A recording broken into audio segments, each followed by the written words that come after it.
শুকনো লঙ্কা, কালো জিরে, কেটে রাখা পটলটা একটু ভাজা হয়ে গেলে এরকম সাইড করে দেব।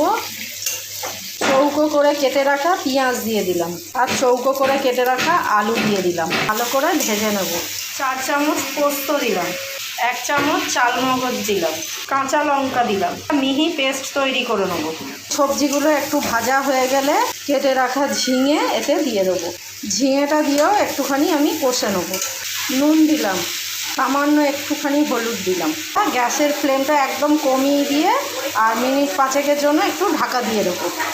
ঝিঙে দিয়ে জল বেরিয়ে আলুটাও সেদ্ধ হয়ে গেছে আর 5 মিনিট পর আমি ঢাকা খুলে দিয়েছি। এবার বেটে রাখা পোস্তটা এতে দিয়ে দিলাম। এবার পোস্তটা দিয়ে ভালো করে আমি এটাকে ভেজে নেব। তৈরি হয়ে গেছে আমার ঝিঙে পটলের ভাজা পোস্ত। নতুন বন্ধুদের সাবস্ক্রাইব করার জন্য অনুরোধ রইল।